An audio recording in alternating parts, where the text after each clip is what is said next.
intifa wal ifadah wal istifadah wal hatha ala tamassuki bi kitabillahi ta'ala wa sunnati rasulihi wa du'a ilal huda wa dalalata alal khairi wa qira'a mardatihi wa qurbihi wa thawabihi subhanahu wa ta'ala. Allahumma faqihna fid din wa alimna ta'wil. Rabbi shrah li sadri wa yassir li amri wahlul 'uqdatam min lisani yafqahu qawli waj'al li waziran min ahli. Bismillahirrahmanirrahim.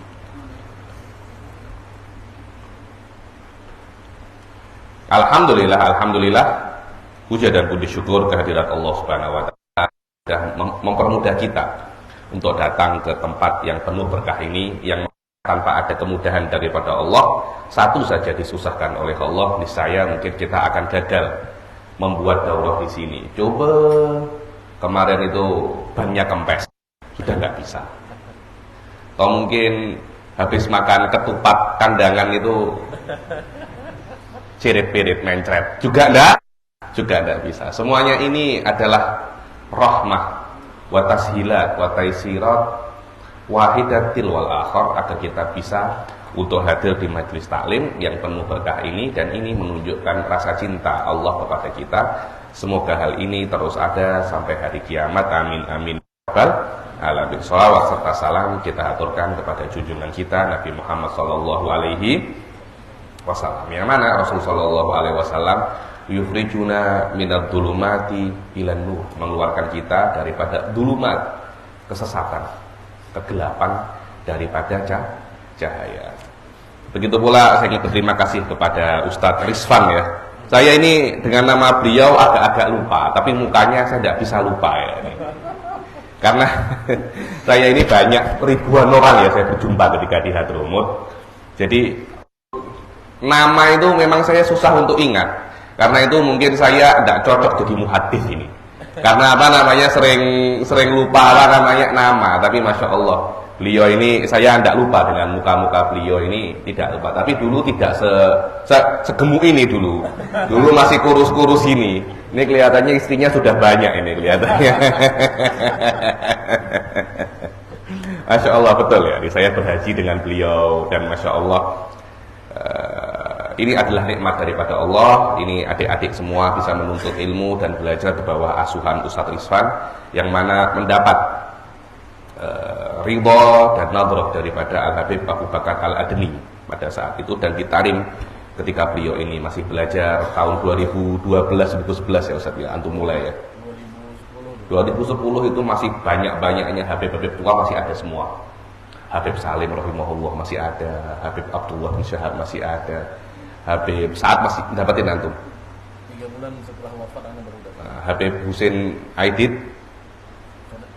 ketemu Habib Husin Aidid masih ada, ya ini tuh masih kibar-kibar ya. Ini Habib Ali Masyhur masih ada. Jadi pada saat itu Habib-habib yang tua ini masih ada. Maknanya keberkahan itu masih sangat-sangat melimpah. Yakni kalau antum tidak bisa melihat para Habib-habib tua, para ulama-ulama tua, hendaknya kalian bisa melihat yang melihat mereka. Melihat yang melihat mereka. Karena yang namanya syafaat itu memerlukan jalan. Dikatakan dulu itu Syekh Abdul Qadir Jailani ketika di tengah-tengah majelis itu ada murid yang mengkhabarkan, ya Syekh, orang samping ini ada preman. Tahu preman ya? Tahu preman di sini? Tahu. Nah, saya kira di Banjar mungkin beda namanya apa? Sama sih. Ada orang penjahat itu preman meninggal, dan orang penjahat ini tidak pernah sholat, tidak pernah apa. Pingin teman-temannya, wahai Syekh Jailani, minta syafaatnya. Tolong syafaati orang ini. Iya, aku bisa mensyafaati. Cuma beri aku jalan. Beri aku wasilah untuk memberinya syafaat. Apakah pernah hadir majelisku? Tidak pernah. Apa pernah baca kitabku? Tidak pernah. Apakah pernah bertemu muridku? Tidak pernah. Dibilang, apa? Beri aku sabar. Dibilang satu sekali pernah. Dia pernah melihat debu. Ketika aku habis majelis taklim, kudamu lari, itu kan debunya kan berhamburan. Lah itu pernah melihat debunya. yakni orang melihat apa? Debu daripada kudamu. Apa katanya Syekh Abdul Jailani? Wajabat, aku bisa memberikan syafaat karena orang melihat debu daripada kudamu. Yakni kita cerita semacam ini biqatin nazar, benar atau tidak. Akan tetapi menunjukkan kepada kita bahwasanya yang namanya syafaat itu perlu yang namanya sababiyah. Kalau kalian ingin mendapat syafaatnya para habaib yang tua-tua, ingin mendapatkan syafaatnya guru sekumpul. Tadi saya kemarin berziarah Syekh Muhammad Qasyad Al-Banjari. Walaupun kalian tidak pernah melihat mereka, tapi minimal pernah melihat murid-murid mereka, pernah melihat yang pernah melihat mereka. Para tabi'in melihat yang pernah melihat Rasul menjadi tabi'in. Yakni mereka melihat para sahabat menjadi tabi'in, dan insya Allah kita pun pernah melihat yang melihat para habaib, para ulama. Insya Allah pada hari kiamat pun kita akan bisa untuk mendapat syafaat mereka. Amin amin ya rabbal. Alhamdulillah, dalam kesempatan yang penuh berkah ini saya insya Allah akan menjelaskan tentang akidah ahli sunnah wal jamaah. Yang mana pada zaman ini tuh akidah ahli sunnah ini sudah mulai banyak orang itu tidak paham. Banyak orang-orang itu mulai kabur, mulai tidak jelas apa itu akidah ahli sunnah wal jamaah. Kita kalau dikatakan apa itu ahli sunnah, ya yang maulidan. Iya Pak ya? Iya, ahli sunnah yang tahlilan. Loh, Syiah juga punya. Syiah itu juga tahlilan. Jadi belum tentu yang tahlilan itu ahli sunnah. Biasanya itu untuk kalau Wahabi itu enggak tahlilan, kalau Wahabi itu enggak maulidan. Akhirnya dijadikan maulidan dan tahlilan itu adalah ahli sunnah wal jamaah. Yang mana saya rasa hal ini kurang tepat. Kurang tepat. Ahli sunnah wal jamaah, kita harus mengetahui tentang apa itu ahli sunnah wal jamaah daripada aspek qawaidnya, qaidahnya Ustaz. Apa saja qaidah daripada ahli sunnah wal jamaah? Ketika kita mengetahui qaidah yang terbina di atasnya ahli sunnah wal jamaah, ketika Anda meyakininya, maka Anda dihitung daripada ahli sunnah wal jamaah. Walaupun Anda tidak suka, aku tidak mau jadi ahli sunnah, tapi Anda meyakini qaidah ahli sunnah, Anda ahli sunnah. Walaupun Anda mencaci maki Imam Asy'ari, tetap Anda itu ahli sunnah. Tolak ukur daripada ahli sunnah adalah bagaimana Anda itu bertamasuk dengan akidah, dengan usul-usul qawaid ahli sunnah wal jamaah. Ini adalah tolak ukur yang paling kuat untuk menjadi ahli sunnah wal jamaah. Dan ironiknya pada akhir-akhir ini itu orang itu sudah mulai tidak menjelaskan hal-hal semacam ini di kelas-kelas, di pondok-pondok masih ada, dan pondok-pondok itu tidak banyak. Rata-rata mereka itu membaca kitab-kitab akidah ini, kalau bahasa tarimnya ini ta'abudan. Ada marra murural kiram, ini tidak marra murural li'am, bukan kiram tapi apa? Li'am. Kalau silakan masih dibaca, dipahami sikit-sikit. Kalau li'am itu dibaca saja. Ada sistem di Jawa itu namanya sorogan. Pernah dengar ya? Ngaji sorogan. Loh, ngaji sorogan untuk kitab-kitab yang lain tidak ada. Memang dalam akidah tidak boleh sorogan. Tidak boleh sorogan, karena nanti dia tidak akan paham apa-apa. Lah, banyak orang zaman sekarang itu sudah tidak mau mengaji akidah lagi. Kenapa? Susah. Jadi mereka itu sekarang lebih banyak mengkaji kitab-kitab. Tidak usah akidah. Usul fikih sudah jarang. Usul fikih sudah tidak ada. Usul fikih itu in huwa illa asatirul awalin. Sudah legenda-legenda zaman dahulu itu. Fikih sudah jarang orang mau ngaji fikih. Sekarang ini rata-rata orang-orang itu banyak mengkaji tasawuf, akhlak. Nanti diberi ijazah. Ini ijazah ini, Masya Allah. Satu kali majelis dapat ijazah, bahkan sebagian majelis itu dapat sanad. Hadir 1-2 kali dapat sanad, dapat ijazah. Hal-hal semacam ini baik, tapi tidak akan bisa menjaga akidah Anda. Tidak akan menjaga akidah Anda. Karena itu ketika ada syubhat, banyak orang-orang itu terjatuh. Sampai ada orang ngaku nabi dibantah dengan ada yang ngaku nabi, Ustaz Rizwan. Mengaku nabi ada di Ganjar. Ada. Wah, belum ngaku saya. Di Jawa itu banyak. Wah, Masya Allah, mengaku nabi itu. Bukan servis TV di sini. Hah? Bukan servis TV. Servis TV ngaku nabi. Masya Allah. Di dekat Tulungagung itu, di daerah Jawa itu ada TKW.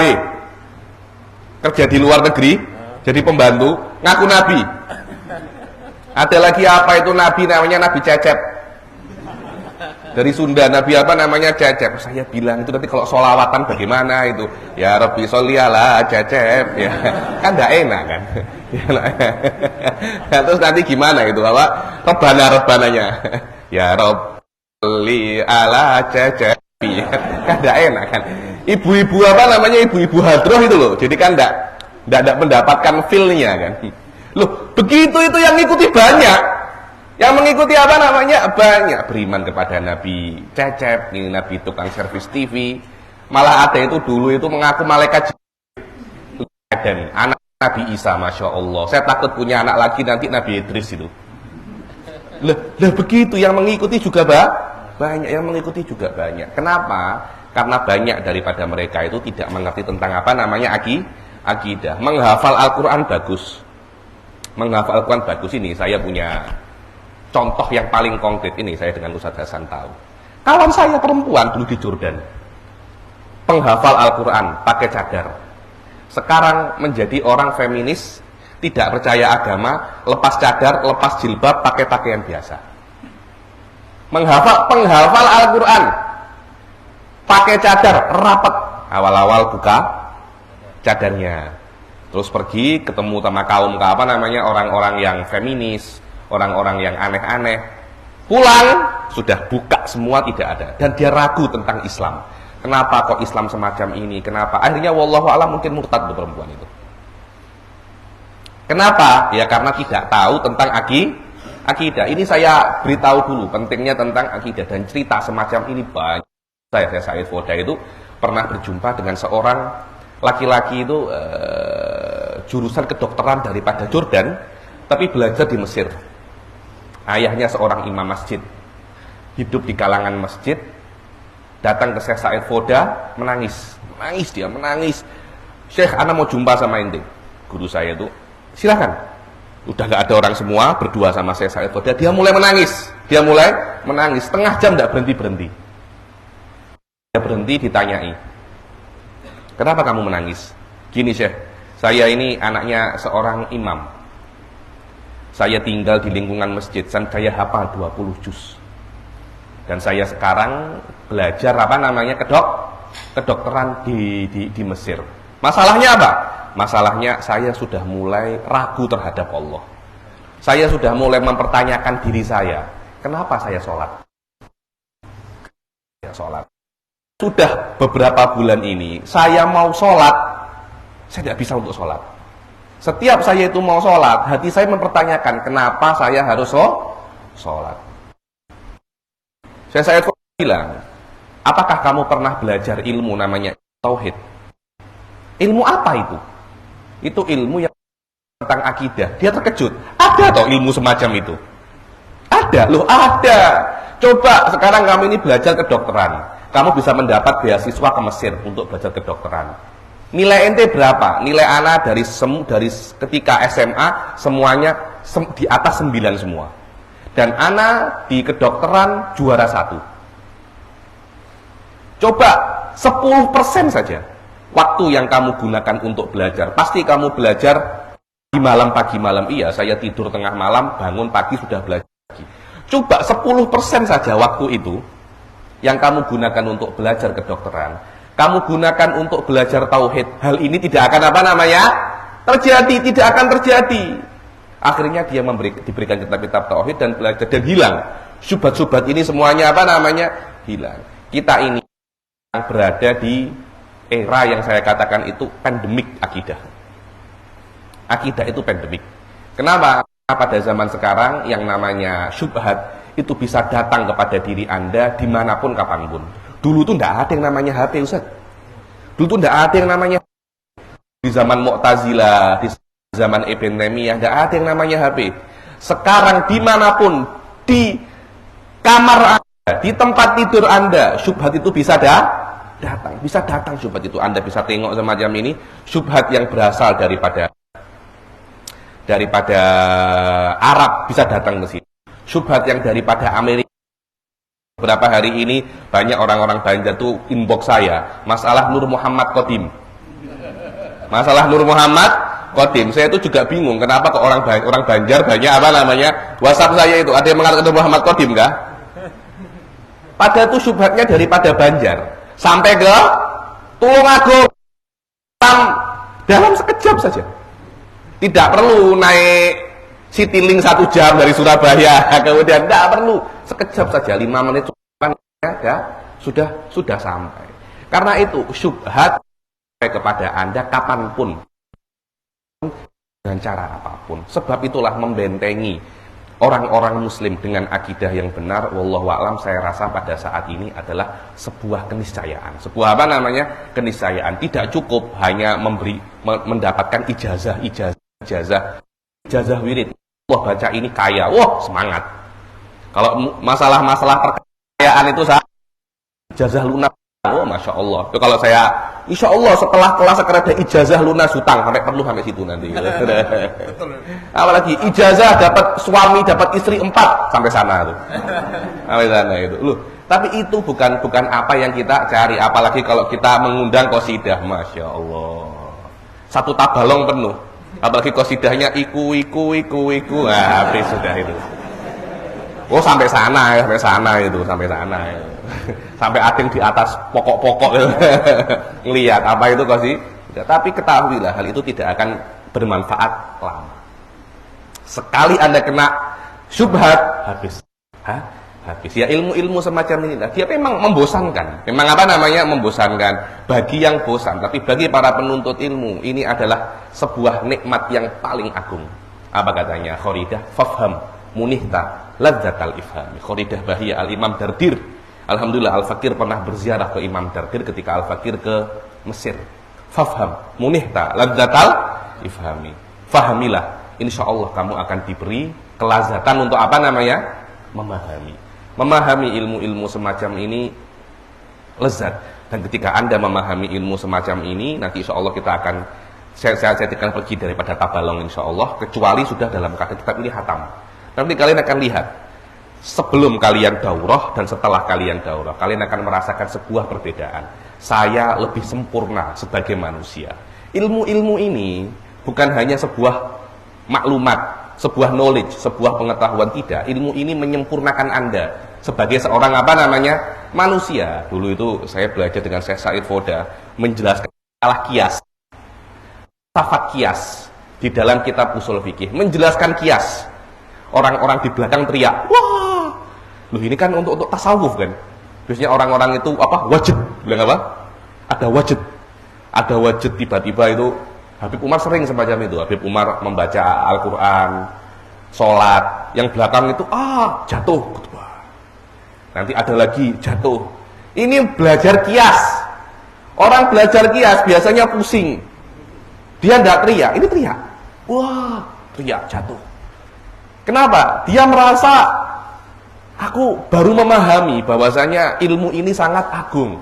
Ilmu ini mendekatkan aku kepada apa namanya? Kepada Allah. Hal-hal semacam ini yang mestinya kita raikan, kita perhatikan agar kita secara individu itu semakin sempurna sebagai manusia, dan secara kolektif Islam itu semakin kuat tanpa adanya ilmu kalam, ilmu tauhid, ilmu mantik, ilmu usul fikih, ilmu-ilmu kuat di dalam Islam itu nampak ke permukaan.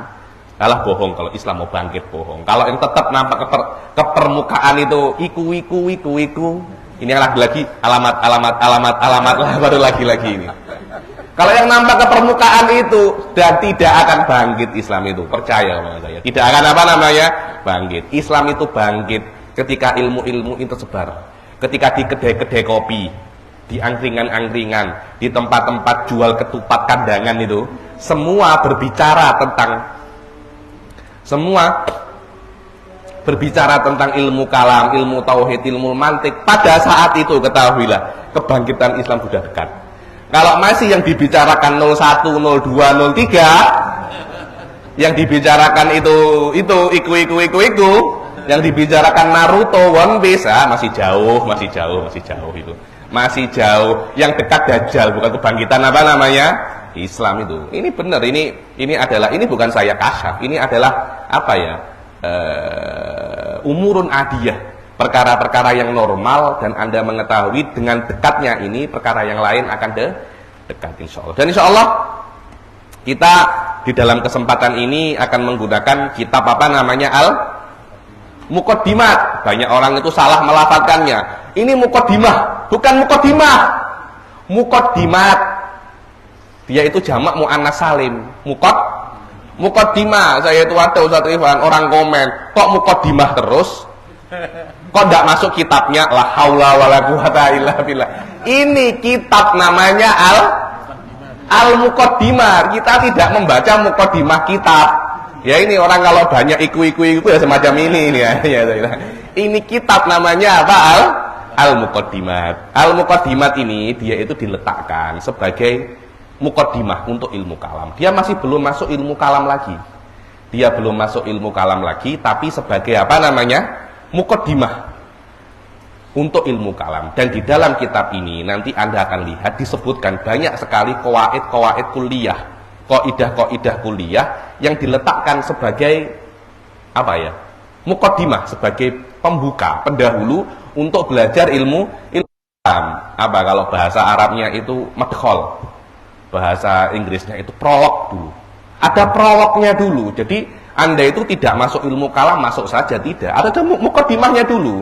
Di muqaddimah, oh maknanya ini, maknanya ini. Karena belajar ilmu kalam ini kita tidak atau belajar akidah, kita tidak belajar ilmu-ilmu yang biasa, Ustaz Rizwan. Kita belajar ilmu fikih ya. Kita belajar tentang perbuatan mukallafin. Kita belajar tentang bagaimana sholat, bagaimana zakat, bagaimana pernikahan, bagaimana jual beli. Hal itu adalah perbuatan manusia. Karena yang namanya fikih itu af'alul mukallafin, hukum tentang perbuatan-perbuatan mukallaf. Tapi ketika Anda belajar akidah berbeda. Anda berbicara tentang Tuhan. Dan Anda tidak pernah melihat Tuhan. Di sini letaknya susahnya belajar akidah. Jadi betul tadi katanya Ustaz Rizwan, dan beliau mengambil sanad ini daripada Abu Bakar Al-Masyhur, bahwasanya seorang ustadz dia itu mesti mempunyai al-aqlus salim. Al-aqlus salim, akal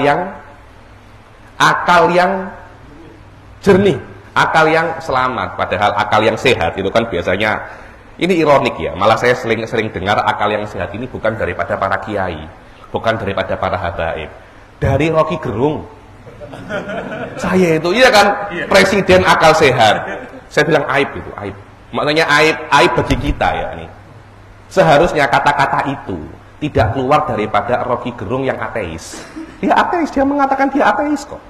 Dia itu ateis. Apa makna ateis? Tidak percaya agama, tidak percaya Tuhan. Dia tidak percaya ada yang namanya Tuhan. Orang semacam itu mengatakan akal sehat. Seharusnya kata-kata akal sehat itu keluar daripada kita umat Islam. Sama ada kiai, tuan guru, atau habaib. Seharusnya kata-kata itu keluar daripada kita, bukan daripada seseorang yang ateis. Padahal Al-Quran itu selalu memuji tentang akal. Tidak ada satu ayat pun di dalam Al-Quran yang menjelekkan tentang akal. Semuanya memuji tentang akal. Bahkan orang-orang kafir yang dia itu tidak beriman kepada Allah, pasti oleh Allah dikatakan afala ta'qilun. Engkau tidak berakal kah? Kok sampai kamu tidak beriman kepada aku? Jadi malah akal sehat diendos oleh orang yang oleh Allah ditanyai afala ta'qilun, seorang Rocky Gerung. Kita orang yang beriman kepada Allah tidak pernah mengendos akal ini. Kita malah selalu menjatuhkan akal. Oh, pakai akal liberal. Iya apa ya? Iya, siapa pakai akal ini apa namanya? Liberal. Kita menggantikan akal ini dengan sesuatu yang tidak seharusnya. Kita menggantikan akal dengan akhlak. Akhirnya kita akan berakhlak di dalam perkara-perkara yang tidak oke. Karena itu kita tidak bisa menempatkan di mana akhlak yang benar. Sebab itulah tersebar, syubhat-syubhat itu tersebar. Seharusnya Nur Muhammad Qodimah itu tidak seyogianya tersebar kalau para asatidahnya, kalau para santrinya mempunyai aklus salim, Lah, untuk membahas hal-hal semacam ini yang perlu dikuatkan awal bukan hatinya, bukan akhlaknya, tapi apa? Akalnya. Akal ini sangat mulia. Karena itu para fuqaha mengatakan al-akal manatut taklif. Manatut taklif. Ketika ada akal, Anda mukallaf. Tidak ada akal, Anda tidak mulia. Kenapa manusia lebih mulia daripada hewan? Karena ada akal ini. Karena ada akal. Saya selalu mengatakan al-auliya humul uqala. Para wali itu adalah orang yang paling berakal. Untuk belajar ilmu tauhid, pertama kali yang Anda harus benarkan akal Anda dulu. Karena Anda akan berbicara tentang zat yang maha mulia, yang tidak bisa Anda dapatkan dengan mata, tidak bisa Anda dengar, tidak bisa Anda sentuh, tidak bisa Anda rasakan dengan hati. Zat ini hanya bisa Anda ketahui melewati akal saja. Karena itu yang dibenarkan adalah akalnya. Anda mesti berubah. Akal Anda mesti mengalami evolusi daripada akal yang biasanya berhubungan dengan perkara-perkara yang hadis, perkara-perkara yang makhluk. Sekarang Anda akan menggunakan akal Anda untuk mengetahui zat yang maha mulia, Allah Subhanahu wa ta'ala. Karena itu dikatakan ilmu ini adalah min dimnil ulumil akliyah. Min dimnil ulumil akliyah. Apa itu ulumul akliyah? Ilmu-ilmu yang hanya yang bisa diketahui melewati akal, tidak perlu bantuan daripada nabi ataupun rasul di dalam ilmu kalam. Mumtaz jiddan. Jayid. Dan mukaddimat ini akan menjelaskan kepada kita bagaimana cara membentuk akal kita sebelum kita masuk di dalam ilmu kalam. Karena kalau sudah ilmu kalam, kita akan diajarkan dalam ilmu kalam itu bagaimana sifat-sifat Allah, bagaimana sifat-sifat Nabi, perbuatan-perbuatan Allah yang semuanya itu bisa didapatkan melewati akal. Loh, kok bisa semacam itu ya? Biar sekejap lagi saya akan jelaskan apa makna dalil-dalil akli itu. Dan setelah kita mempelajari mukaddimat ini, biasanya kita akan mempelajari kitab setelah mukaddimat namanya Sugro. Jadi mukaddimat ini adalah prolog untuk kitabnya Imam Sanusi yang lain. Imam Sanusi ini mempunyai silsilah Sanusiyah. Silsilah Sanusiyah yang biasanya dimulai dengan akidah. Akidah Imam Sanusi itu akidah hafidah. Hafidah ini untuk an-nisa wasibyan. Dibilang asibyan wa nisaul mukminin, wa nisaul mukminat, hanya untuk anak laki-laki dan perempuan. Mufidah yakni basit yakni. Kemudian setelah al-hafidah al-mufidah. Al-mufidah. Mufidah ini hanya seperti sifat 20 yang simpel-simpel. Setelah itu Anda akan masuk ke mukaddimah daripada ilmu kalam. Ya, ini kitab al-mukaddimah. Setelah hatam mukaddimat, Anda akan mempelajari kitab yang namanya Sugro. Setelah hatam Sugro, Anda akan membaca kitab yang namanya Sugro. Sugro ini juga terkenal dengan nama Ummul Barohin, namanya As-Sanusi.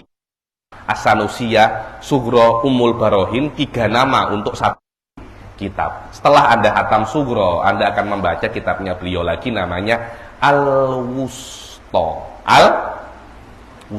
Setelah Anda hatam Al-Wusto, Anda akan belajar kitabnya beliau namanya Al-Kubro. Lah ini Al-Kubro ini namanya Umdatu ahli tasdik wa ahli tauhid wa tasdid au syai' min hadzal qabil yani. Dan semua daripada kitab ini ada syarahnya, ada syarhul muqaddimat, ada syarhul sugro, syarhul wusta dan syarhul kubro, dan semuanya ditulis sendiri oleh Al-Imam As-Sanusi yani.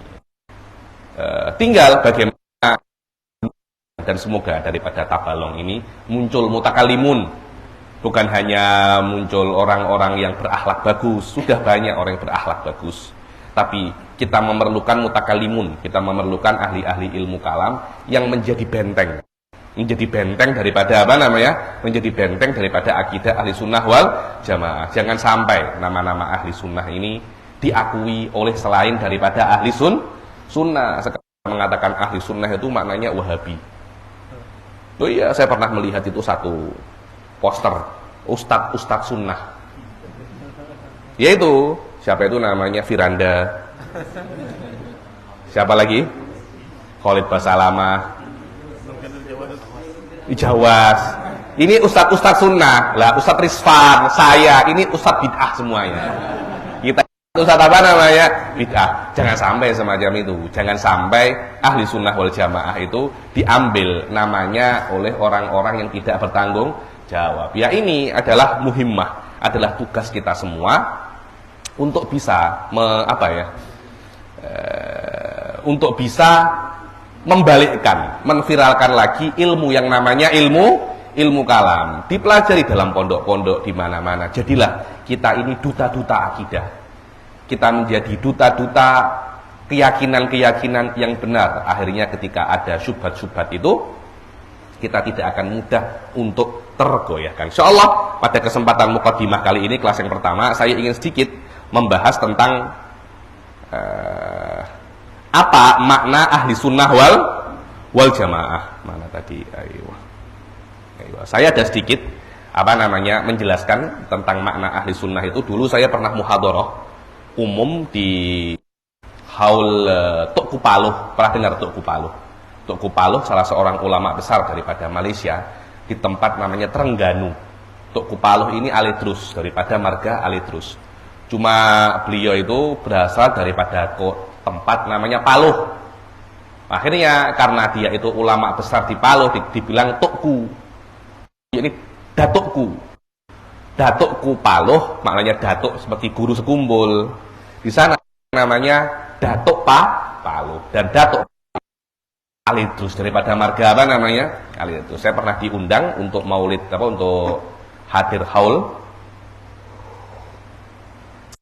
Datuk Paluh ini, dan saya diminta untuk menjelaskan apa itu ahli sunnah wal jamaah. Saya akan sedikit menjelaskan, nanti boleh saya kirim ke ke Ustaz Iqbal atau Ustaz Alpiani, muhadharah saya tentang ahli sunnah wal jamaah.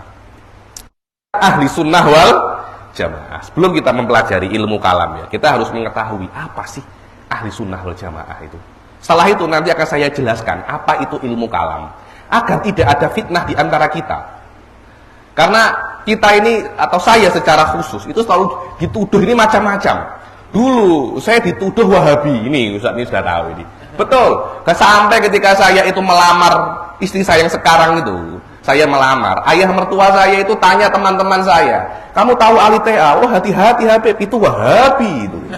Kurang ajar. Masa saya Wahabi 7 tahun di dalam di Tarim, saya di Ahqaf. Jadi cuma gara-gara jarang hadir maulid dikatakan kita ini Wahabi. Ini yang versi terakhir fitnah saya ini Mu'tazilah. Loh, ini gimana sih? Dulu saya Wahabi, kemudian pernah jadi liberal, kemudian jadi Mu'tazilah. Loh, bukankah ada semacam kontradiksi antara Habib dan Mu'tazilah itu? Masa Habib Ali Habib al-Mu'tazili? Loh, hal-hal semacam ini, hal-hal yang semacam ini kita itu mesti memahami apa itu Mu'tazilah, apa itu ahli sunnah, apa itu Wahabi, apa itu Syiah. Kita tidak perlu memahami yang salah-salah dahulu, itu level-level tinggi. Kita memahami apa yang benar saja dahulu. Dan di antara perkara yang benar adalah ahli sunnah wal jamaah. Apa sih ahli sunnah wal jamaah itu? Bahwasanya nama ahli sunnah wal jamaah itu diambil daripada 3 lafaz. Ada lafaz ahli, sunnah, dan jamaah. Nanti beri saya waktu 1 jam. Nanti setelah itu saya akan beri masa untuk untuk tanya jawab, untuk berdiskusi. Karena ilmu ini ilmu kalam. Labud min kathrotil kalam. Kalau tidak berbicara itu namanya menjadi ilmu sukut nanti. Menjadi ilmu ilmu sukut, bukan ilmu kalam. Ilmu niam tadi. Apa? Tagayur menjadi ilmu niam akhirnya. Ilmu niam, betul itu, ilmu tidur. Ayo. Ahli sunnah wal jamaah adalah sebuah kata yang terdiri daripada 3 lafaz. Ahlun wa sunnah wa jamaah. Dibilang apa kata-kata ahlun? Ahlun itu namanya sohib. Dibilang ahlul mal, sohibul mal. Ahlul bait, sohib. Anda itu ahlul bait, maknanya adalah sohibul bait. Apa as-sunnah? As-sunnah itu maknanya ma sodara minar rasul sallallahu alaihi wasallam min qaulin au fi'lin au takririn. Apa yang berasal daripada rasul, daripada qaul, perkataan, perbuatan, wa takrir. Apa itu takrir? Persetujuan. Jadi kalau Anda berbuat sesuatu di depan Rasul, Rasul diam, dikatakan itu adalah sunnatun takririyah. Karena setiap perbuatan yang jika itu haram dilakukan di depan Rasul, pasti Rasul itu akan menegurnya. Karena memang itu adalah tugas Rasul. Jadi apa yang dikatakan oleh Rasul, apa yang diperbuat oleh Rasul, dan apa yang diputuskan oleh Rasul, semuanya itu adalah apa namanya sunnah. Wal jamaah, apa kata jamaah ini? Ini kalau Ustaz Rizwan tahu kata-kata jamaah ini maknanya sekarang ini habaib, betul apa tidak? Kamu ini apa jamaah? Ya apa? Maknanya adalah ini kamu ini apa habaib? Itu pemakaian sehari-hari di dalam conversation saja, di dalam percakapan sehari-hari. Cuma istilah makna jamaah itu adalah sahabat. Maknanya sahabat. Ahlu sunnah wal jamaah ay jamaatus sahabah. Dengan makna kita ini mengambil sunnah dan tidak menafikan sahabat. Kita pun juga mengambil para sahabat, mengambil pendapat para sahabat. Ini mempunyai makna yang sangat mendalam. Ini bukan hanya sebuah lafaz yang hakada saja, tapi ini adalah lafaz yang sangat mendalam. Yang mana makna ini ketika para a'immah dulu menisbatkan ahli sunnah qawaid ini kepada nama ahli sunnah, itu ada sirnya. Apa sirnya? Ahli sunnah adalah yang mengambil sunnah. Dengan makna sunnah saja kita ambil, apalagi Al-Quran. Karena sunnah lebih rendah daripada Al-Quran, daripada aspek subutnya. Yang rendah saja saya ambil, apalagi yang tinggi. Karena dulu ada sekelompok daripada orang Islam, Ustaz Rizwan, itu dulu tidak mengambil sunnah, hanya mengambil Al-Quran saja. Mereka dikenal dengan nama Al-Quraniyun. Al-Quraniyun adalah orang yang mengambil Al-Quran saja, tidak mau mengambil sunnah. Kenapa? Kita ini sejati. Kalau di Indonesia itu saya pernah dengar semacam ini, namanya Islam sejati. Islam sejati yang tidak mau mengambil sunnah, hanya mengambil Al-Quran. Saya di Malaysia, saya juga jumpa orang tidak mau mengambil sunnah, hanya mengambil Al-Quran. Ahli sunnah tidak semacam itu. Kami tidak seperti orang yang hanya mengambil Al-Quran. Tidak. Kami juga mengambil sunnah. Kalau sunnah saja kami ambil, pasti Al-Quran pun juga kami ambil. Karena orang yang mengambil Al-Quran belum tentu mengambil sunnah. Tapi orang yang mengambil sunnah pasti mengambil Al-Quran. Begitu pula wal jamaah untuk menafikan diri mereka daripada Syiah. Karena Syiah tidak mengambil para sahabat. Syiah itu menafikan sahabat. Dibilang setelah wafatnya Nabi, semua sahabat itu murtad kecuali 5 orang. Semuanya murtad kecuali siapa namanya? 5. Kecuali 5 orang saja. Dan sahabat dan Syiah tidak mau mengambil sahabat, dan mereka tidak mau taradhu. Kita kan Muhammadin wa ala alihi wa sahbihi wa sallim, atau wa ala alihi wa sahbihi ajma'in. Mereka orang ini. Yang lainnya sunnah wal jamaah bahwa sahabat udul, semuanya itu orang baik, semuanya itu adil, semuanya itu tidak pernah berbuat maksiat, dan semuanya dalam keadaan Allah ridho kepada mereka. Dalam keadaan hidup pun Allah memuji mereka, Rasul memuji mereka. Keadaan juga sama. Allah memuji sebuah kelompok, Allah tahu mereka itu akan. Makna ahli sunnah wal jamaah itu pada zaman akan tetap ada semacam isyarat daripada Rasul Shallallahu Alaihi Wasallam ketika Rasul itu ditanyai kepada para sahabat, ketika Rasul itu menyebutkan tentang bahwasanya umatku akan tercerai-berai menjadi 73 golongan, semuanya masuk neraka kecuali satu. Siapa itu? Wa ashabi. Ma alaihi ana wa ashabi. Ma alaihi ana itu as-sunnah. Ana ay as-sunnah. Wa ashabi al-jamaah.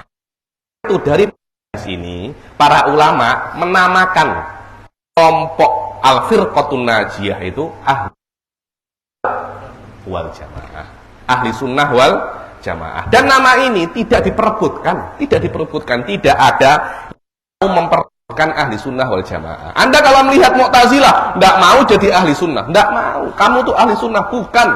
Kami ini ahlul adli wa tauhid. Nama asli Mu'tazilah itu ahlul adli. Kita ini wa tauhid, pengesaan. Kami tidak seperti kalian, wahai ahli sunnah. Kalian itu bukan ahli sunnah, tapi ahlu zulmi wa syirki.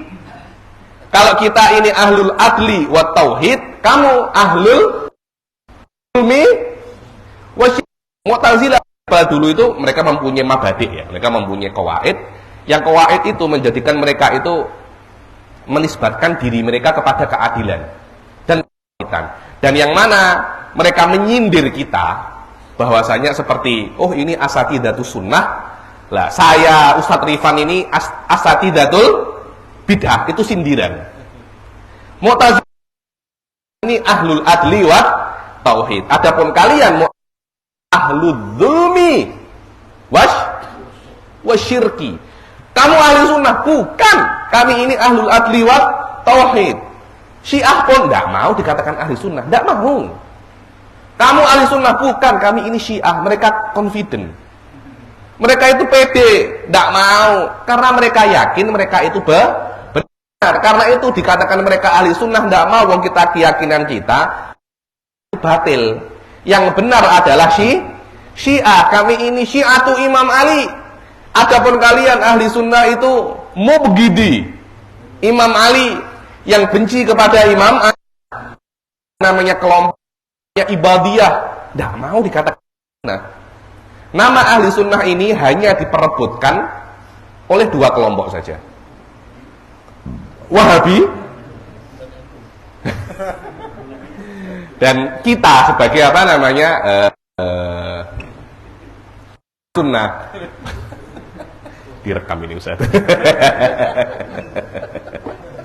Hanya diperebutkan untuk dua ini saja. Nggak, yang lainnya itu tidak mau jadi ahli sunnah, tidak mau. Anda kalau lihat, dan sekarang saya lihat ada kelompok ketiga yang memperebutkan ahli sunnah itu. Tapi daripada kelompok sufiyah yang mungkin Anda kenal sebagai wujudiyah, ashabu wahdatil wujud, itu sudah menginginkan untuk juga mengatakan ahli sunnah. Juga ahli sunnah. Rizwan ini awamu ahli sunnah, ini khawasu ahli sunnah. Jadi ahli sunnah terbagi menjadi dua. Ada ahli sunnah awam, ada ahli sunnah khawas. Tidak ada masalah. Ahli sunnah itu dia itu perkara yang kuli dan itu perkara yang musyakkak. Ada yang kuat, ada yang lemah. Ya sudah, Anda yang lemah dan saya yang kuat. Wah, ini masalahnya panjang ini. Masalah ini nanti insyaallah mungkin kalau ada sempat di tengah-tengah daras saya akan jelaskan sedikit. Dan juga kelompok yang kedua adalah apa namanya? Wahabi. Pasulakar wala akal, itu saja. Dan sekarang kelihatannya mereka sudah mulai berganti daripada ahli sunnah menjadi as-sunnah. Jadi sudah bukan kajian-kajian ahli sunnah, kajian-kajian as-sunnah. Dulu dulu namanya itu al-muwahhidun. Terus karena tidak apa namanya, tidak laku, rebranding menjadi apa namanya, salafiyun. Salafiyun kelihatannya salafiyun kurang viral. Akhirnya sekarang as-sunnah. Dulu sempat wahabi, masya Allah, daripada Muhammad bin Abdul Wahab, ada nama Allah Al-Wahhab, suka. Ternyata lama-lama mereka, ini nama-nama ini ejekan ini. Wahabi menjadi apa? Ejekan, ganti menjadi salafi. Ini salafi kita ini daripada salafi yang sudah banyak orang. Akhirnya diganti menjadi apa namanya? As-sunnah. Lah kalau Ustadz Rizwan ini al-bid'ah. Al-dolalah. Al-bid'ah ad-dolalah. Sudah semacam itu saja. Ini yang memperebutkan nama ahli sunnah hanya dua ini saja. Dan jangan sampai ya, jangan sampai kita ini dianggap ahli sunnah. Karena nama ahli sunnah Anda tengok di kitab manapun, di kitab akidah manapun pasti dikatakan ahli sunnah wal jamaah itu Asy'ariyah wal Maturidiyah. Sampai Imam Abdullah bin Alawi Al-Haddad di dalam qasidahnya itu mengatakan wa alaika bil aqidah Asy'ariyah wal Maturidiyah fa innahuma manhalus sofi anizaiki wa zalali atau anizaiki wa di dalam qasidahnya Imam Abdullah bin Alawi Al-Haddad. Jadi para habaib secara umum ya memang ada 1-2 yang tidak ikut ahli sunnah, biasa ya akhi, biasa. Orang Banjar majority ahli sunnah kan, ada 1-2 yang bukan ahli sunnah, biasa kan. Orang Jawa majority ahli sunnah wal jamaah, ada 1-2 yang tidak ahli sunnah, ya biasa. Yang masuk semua masuk surga semua nanti, semua masuk surga, neraka kosong, neraka kosong. Lah kalau mubadzir, innal mubadzirina kanu syayatin. Nah, masa ente mau ngomong Allah ikhwanu syayatin? Kan tidak mungkin, memang harus ada yang masuk neraka itu, memang harus ada. Ya cuma jangan sampai kita yang masuk neraka. Kita berusaha sekuat mungkin agar kita tidak masuk neraka. Hal ini perkara yang lumrah. Jangan sampai kita ini menjadi orang-orang yang nama ahli sunnah itu dihijack, direbut daripada kita. Ini penting karena itu adalah identitas kita yang asli. Seorang ahli sunnah wal jamaah. Dulu itu saya itu di Jordan, Ustaz Rizwan. Ada orang Jordan itu cari syukoh itu apartemen, mau tinggal dengan kita. Jadi kita tinggal di kos-kosan, tinggal di apartemen. Biasa pelajar mau sendiri kan mahal, jadi kan share kan.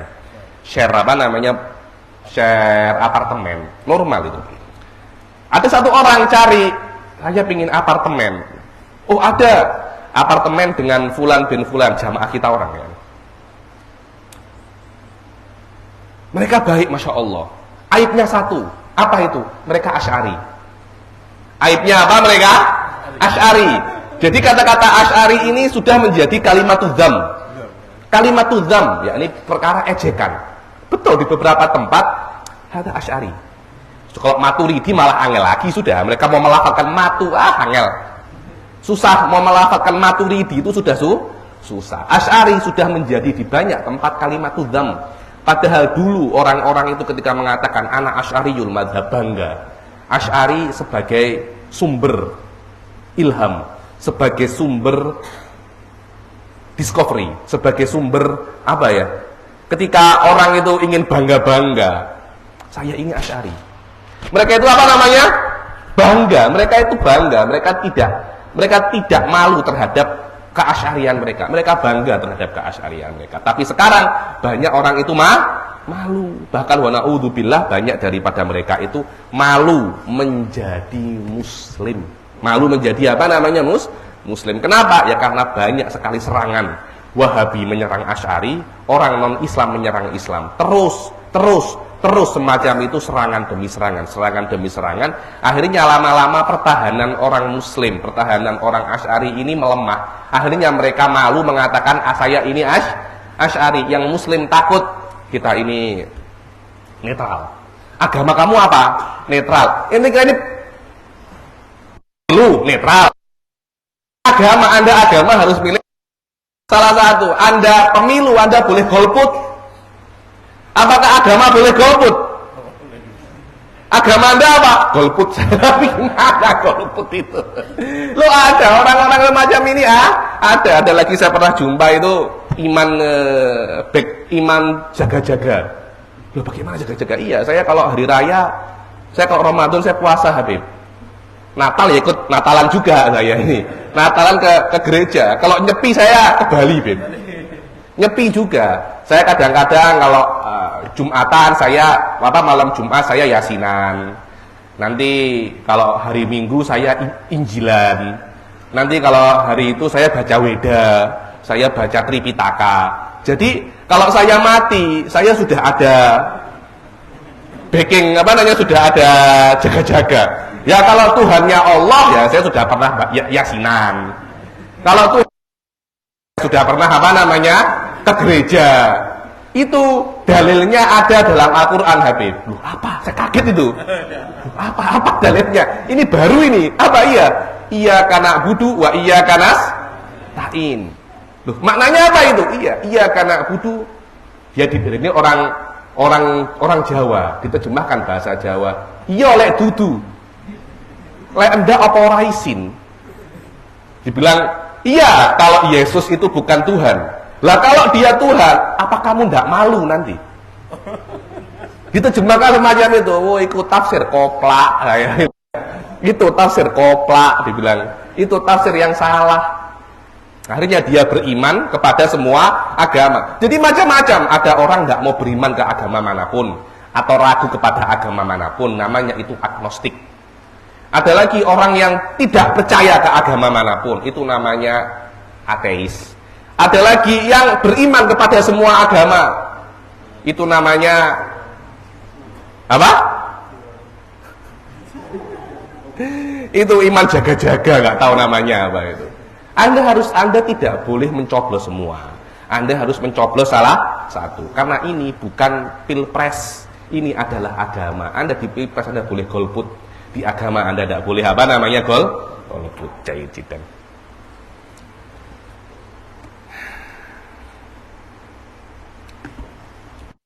Nama ahli sunnah ini dari dulu itu dia itu ada akhir-akhir, Ustaz. Dia ini bukan ada awal-awal. Jadi awal-awal dahulu itu nama ahli sunnah itu masih belum nampak lagi. Yang nampak pertama kali malah bukan nama ahli sunnah. Yang nampak pertama kali itu nama Khawarij. Pertama kali nampak, firqah yang pertama kali nampak itu Khawarij. Itu kira-kira di zaman Sayyidina Ali. Kenapa? Karena mereka itu keluar daripada ta'atul imam. Pada saat itu pemimpinnya Imam Ali, mereka tidak mau menuruti Imam Ali. Karena itu mereka namanya Khawarij. Setelah itu nampak lagi nama Mu'tazilah. Mu'tazilah lebih dahulu namanya loh ya. Namanya lebih dahulu daripada ahli sunnah. Khawarij namanya lebih dahulu daripada ahli sunnah. Loh kenapa?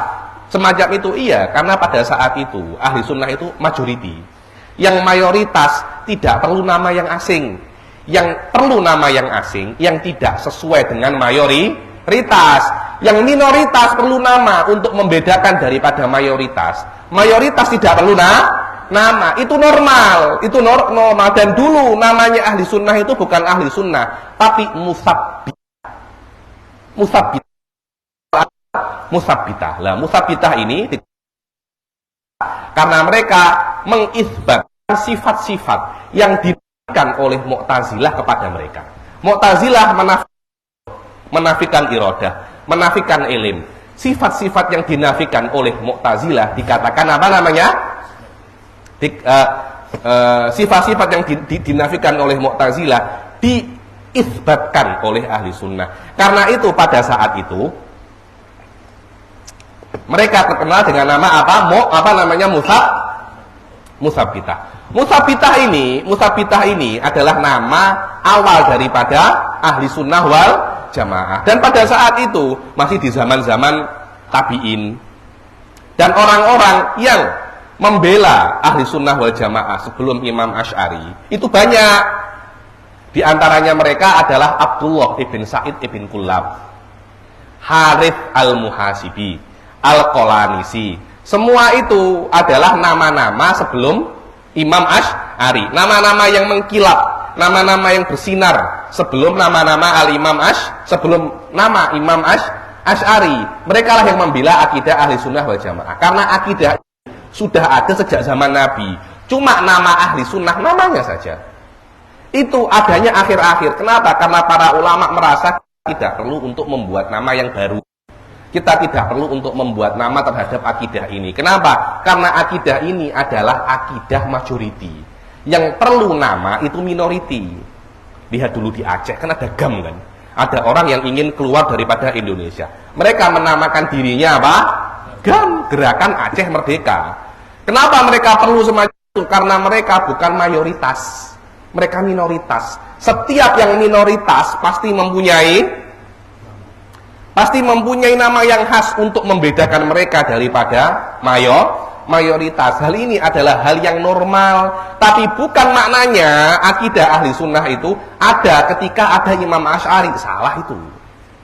Nisbat akidah ahli sunnah kepada Imam Asy'ari bukan maknanya Imam Asy'ari itu yang salah. Imam Asy'ari tidak membuat akidah ahli sunnah. Imam Asy'ari hanya membela akidah ahli sunnah wal jamaah. Jadi nisbatul akidah akidah ahli sunnah ke Imam Asy'ari nisbatul difa' la nisbatul ikhlas. Hanya nisbah untuk membela, bukan nisbah menyalahkan. Jadi Imam Asy'ari membela akidah ahli sunnah wal jamaah.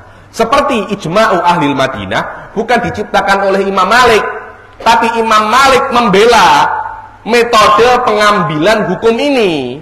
Bukan Imam Malik menciptakannya. Akidah ini sudah ada sejak zaman para sahabat, ada sejak pada zaman Nabi. Yang membelanya silih bergantian.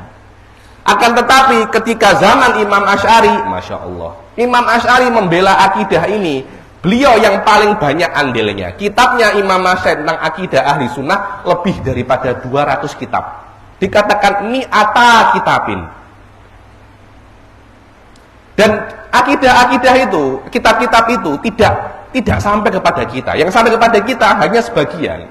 Jadi Imam Asy'ari membela akidah ahli sunnah daripada aspek mengarang kitab. Setelah itu Imam Asy'ari membuat kader murid-muridnya. Imam Asy'ari meninggal, bukan hanya meninggal selesai, enggak, diteruskan oleh murid-muridnya. Tongkat estafet diserahkan. Aku sudah mati, ini tongkat estafetku, kamu ahli sunnah wal jamaah. Dan terus muridnya ke murid-muridnya terus semacam itu. Karena andilnya Imam Asy'ari itu sangat sangat besar, sampai akidah ini dinisbatkan kepada Imam Asy'ari. Sampai dan bukan hanya murid dan kitab saja, sampai imam dengan para dengan para Mu'tazilah. Jadi di mana ada majelis Mu'tazilah, di situ Imam Asy'ari ada. Jadi semacam ini ya, ada majelis ini, seumpamanya saya ini Habib Al-Mu'tazili. Ada Imam Asy'ari datang, dia datang di situ. Selesai dia tanya. Jadi dia selalu datang di tempat-tempat majelis Mu'tazilah untuk berdebat dengan Mu'tazilah. Sampai sama murid-muridnya itu ditegur, wahai Imam Asy'ari, mereka itu ahli bid'ah. Dan Allah Subhanahu wa taala melarang kita untuk berkumpul dengan ahli bid'ah. Kenapa? Engkau tetap datang ke majelis-majelis ahli bid'ah. Tengok apa katanya Imam Asy'ari, mereka itu ahlul jahi wa sultan. Mereka itu adalah orang-orang yang mempunyai kedudukan. Daripada mereka ada wazir, ada menteri, ada qadhi, ada tentara, ada jenderal. Kalau aku tidak datang kepada mereka, mereka tidak akan mau datang kepada aku. Jadi kalau aku tidak datang kepada mereka dan mereka tidak mungkin datang, akhirnya tidak akan ada yang tahu bahwasanya ahli sunnah, aqidatul haq ada yang membela. Aku mesti menampakkan diriku agar orang-orang tanpa akidah ini ada yang bela. Setiap majelis Islam datang Imam Asy'ari, tanya sampai tidak bisa jawab. Akhirnya majelisnya orang-orang itu bingung, loh kok syekhnya nggak bisa jawab. Besok ada majelis lagi di situ. Jadi Imam Asy'ari kayak pemburu masjid, apa? Pemburu Mu'tazilah. Majelis Mu'tazilah, sampai pegel para Mu'tazilah itu melarang Imam Asy'ari untuk datang ke majelisnya. Tidak bisa, kekuatan yang digunakan di depan majelis penjaga ada tulis Asy'ari don't enter. Asy'ari don't enter. Tidak boleh masuk Imam Asy'ari. Setiap mau masuk ada askar yang jaga. Asy'ari tidak suruh perempuan-perempuan. Nah, perempuan-perempuan ini Allah. Antum sudah menikah, Ustaz? Sudah ya? Berapa? Perempuan-perempuan ini, dia ini mempunyai keistimewaan daripada Allah, bisa menghafal dengan sangat cepat. Wow, kalau menyebutkan sejarah Anda, mulai Anda lahir sampai sekarang bisa dia. Terutama yang kesalahan-kesalahan. Iya Pak, iya Ustaz. Pengalaman itu. Wah, kesalahan 10 tahun yang lalu dia pun masih apa namanya? Masih ingat dengan tanggal, waktu, jam, detiknya kadang-kadang itu. Dia masih hafal itu. Akhirnya Imam Asy'ari memanfaatkan kemampuan ini. Dipanggil perempuan. Kamu mau kemana? Aku mau hadir ke majelisnya Fulan Al-Mu'tazili. Kamu hadir, nanti kalau dia sudah selesai, kamu tanya masalah ini. Kalau dia jawab ini, kamu tanya ini lagi. Kalau dia jawab ini, kamu tanya. Kalau begini bagaimana? Oh, kalau begini begitu. Nah, kalau begini, terus ada musa'alah antara perempuan ini dan Asy'ari. Sampai syekhnya tidak bisa jawab. Terakhirnya, wallahi asyummu minki raihatal Asy'ari. Aku daripada kamu itu bau Asy'ari, kok ada bau-bau Asy'ari ya di katanya. Bisa aja Syekh kata. Akhirnya sampai orang Mu'tazilah itu mau buat majelis takut dibombardir oleh Imam Asy'ari dan perempuan-perempuan ini, Al-Asy'ariyat ini, dan murid-muridnya Imam buat majelis. Inilah yang namanya al-ilzam wal ifham.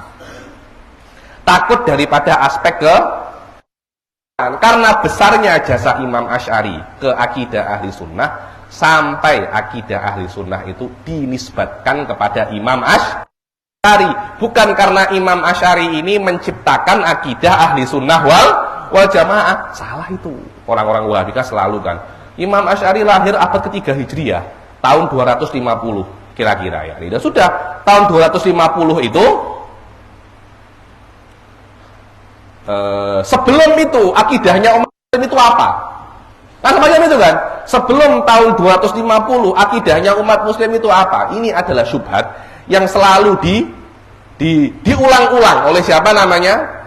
Oleh para Wahabi, selalu diulang-ulang oleh para Wahabi. Kita jawab dengan baik bahwasanya nisbat akidah ahli sunnah kepada Imam Asy'ari bukan karena Imam Asy'ari membuat akidah ahli sunnah jamaah, tapi Imam Asy'ari apa?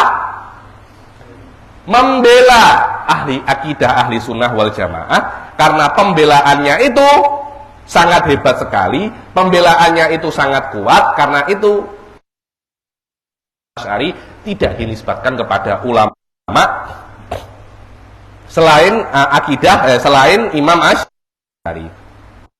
Aywa.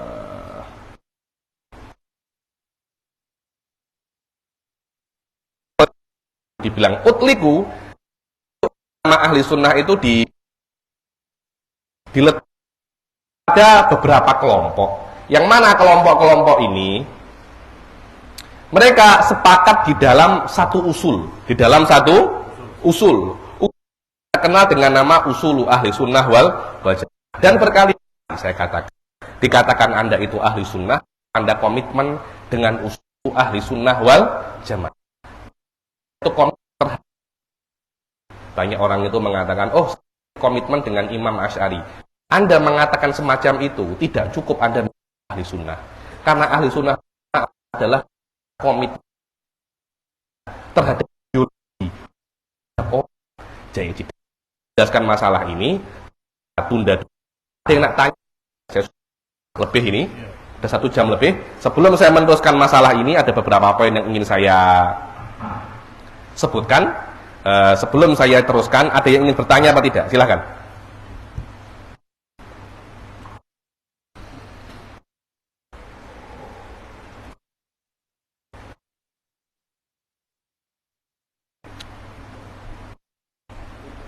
Silakan. Perkenalkan. Assalamualaikum warahmatullahi wabarakatuh. Waalaikumsalam. Saya Muhammad Adiyah Firdaus. Muhammad dari Banjarmasin. Masya Allah.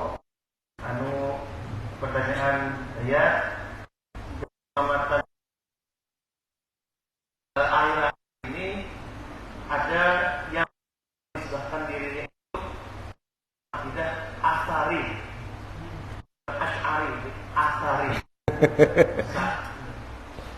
Katanya kalau dilihat itu kan ada bau-bau sedikit. Tapi kan mereka sendiri juga Wahabi. Perdebatan yang sering diperbincangkan itu adalah ketika ayat-ayat atau yang musyabbihat ini, masalah isbat yadun dan lain sebagainya. Nah itu apakah Asy'ari ini bisa dikategorikan sebagai Ahlussunnah wal Jamaah atau tidak? Ada juga mereka mengaku sebagai akidahnya Imam Ahmad bin Hanbal katanya. Sebenarnya masalah ini ingin saya jelaskan setelah ini, tapi saya akan beri prolog sedikit. Bahwasanya sebenarnya tidak ada akidah yang khas namanya akidah Asy'ari, itu tidak ada. Sudah saya katakan bahwasanya yang namanya akidah Asy'ari itu adalah bagaimana seseorang itu komitmen terhadap usul-usul kaidah, komitmen terhadap ideologi tertentu. Nah, untuk sampai ke dalam ideologi ini, Anda bisa untuk melewati beberapa jalan. Ada jalan dzauq, ada jalan hadis, ada jalan akal.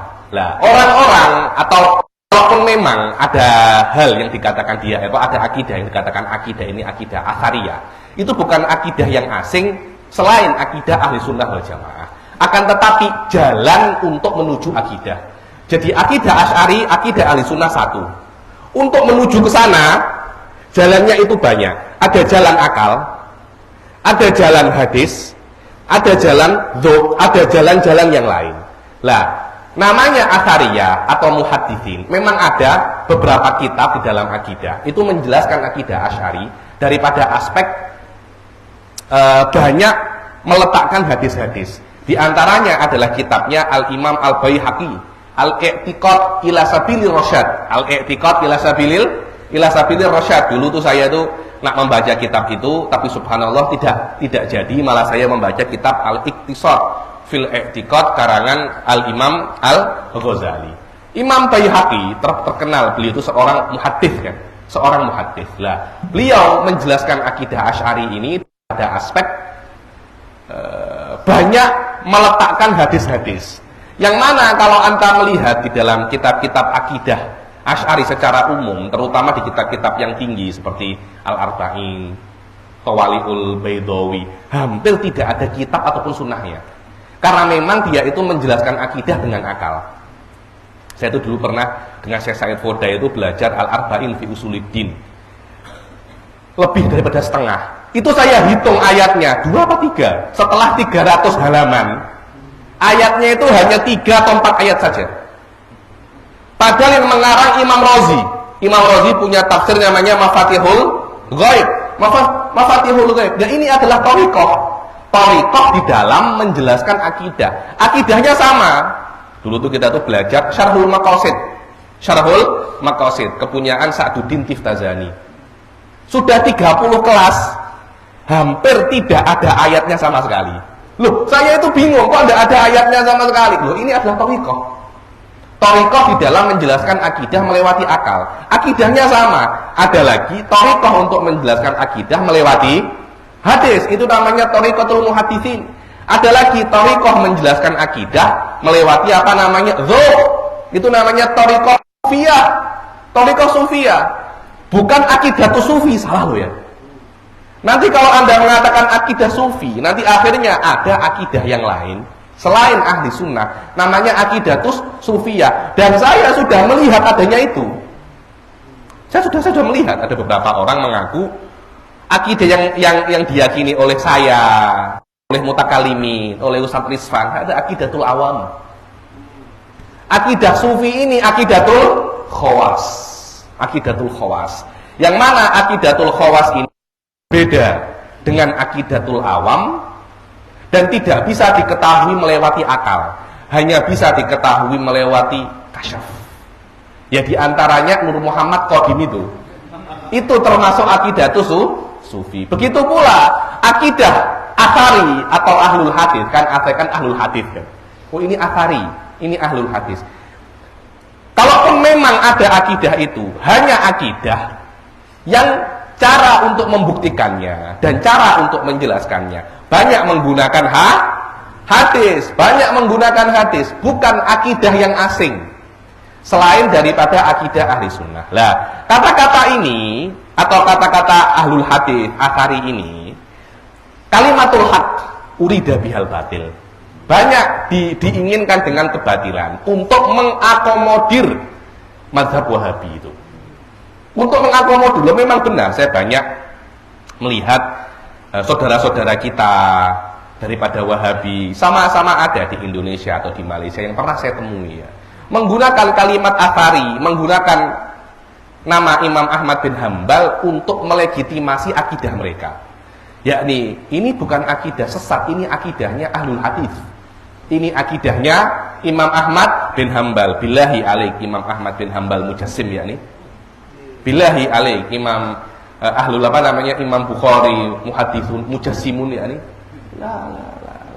Anda tengok bahwasanya akidah mereka itu apa? Oh, kalau mereka mengatakan contohnya dalam masalah ya, nanti akan saya jelaskan lebih detail dalam sesi berikutnya ya. Bahwasanya kalau mereka mengatakan yadullah fawqa aydihim, Allah mempunyai tangan tapi kita tidak tahu tangannya, itu adalah akidah ahlul hadis, hadza kadzibun wa zur. Ini bohong. Mereka hanya menggunakan hadis, mereka hanya menggunakan Imam Ahmad bin Hambal, mereka hanya menggunakan muhaddisun, mereka hanya menggunakan nusus syariah untuk melegitimasi kesesatan mereka. Jadi hati-hati kata-kata. Saya rasa sekarang ini Ustadz siapa nama antum? Ustadz Adit. Saya rasa pada zaman ini itu ada semacam peperangan Ustadz Rizwan. Peperangan istilah. Peperangan istilah. Itu penamaan. Jadi nama-nama yang sudah ada di dalam ahli sunnah itu dipakai untuk menamai sesuatu yang lain, makna yang lain yang mirip dengan akidah ahli sunnah tapi berbeda. Fakultas Imam Syafi'i di Jember isinya Wahabi. La haula wala quwata illa billah. Loh, kira-kira Imam Syafi'i apa senang semacam itu? Nama-nama beliau digunakan. Masjid banyak masjid Imam Syafi'i. Kelihatannya memang trennya semacam itu. Saya lihat ada beberapa fuqaha Syafi'iyah yang belajar di Tarim tapi akidahnya bukan ahli sunnah, datang mengajar fikih Syafi'i. Akhirnya sekarang ini saya lihat ada banyak Wahabi versi baru. Wahabi versi baru. Dulu kan dikatakan mazhab kamu apa? Kitab wa sunnah. Fikih kamu apa? Kitab wa sunnah. Sekarang sudah mulai berubah. Fikih kamu apa? Syafi'i. Akidah kamu apa? Salafi. Athari. Jadi semacam itu. Sekarang ada semacam Wahabi versi baru. Wahabi dengan makna akidahnya Salafi, akidahnya Wahabi, tapi fikihnya Syafi'i. Wallahu a'lam. Saya merasa trennya menuju apa namanya? Trennya menuju ke sana. Dan banyak teman-teman saya di Hadramut pun juga ada yang mengatakan semacam itu. Yani ada hal-hal yang mengatasnamakan fikih Syafi'i, ketika masuk ke dalamnya ternyata Wahabi, akidahnya Wahabi, tapi mengajarkan fikih Syafi'i. Wallahu a'lam. Wadah ya Ustaz ya. Jadi tidak. Mau tanya lagi?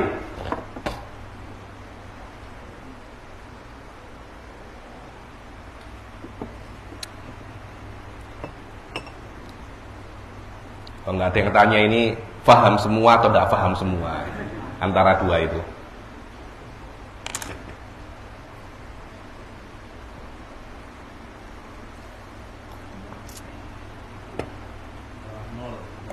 Hah? Nah nanti saja itu adalah Nur Muhammad. Jangan langsung ini. Memang ada ya Ustadz yang mengatakan semacam itu ya? Di Banjar ini rata-rata itu memang kesukaan orang itu nur ilmu. Muskilah. Dari dulu itu. Dari dulu ya? Cuman sekarang ini karena zaman viral, baru viral. Memang juga kajian-kajian itu Sudah dari dulu ya?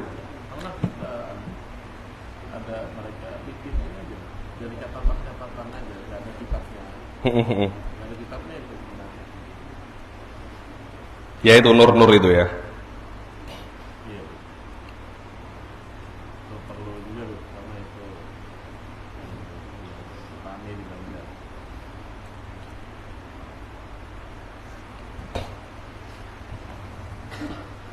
Oke.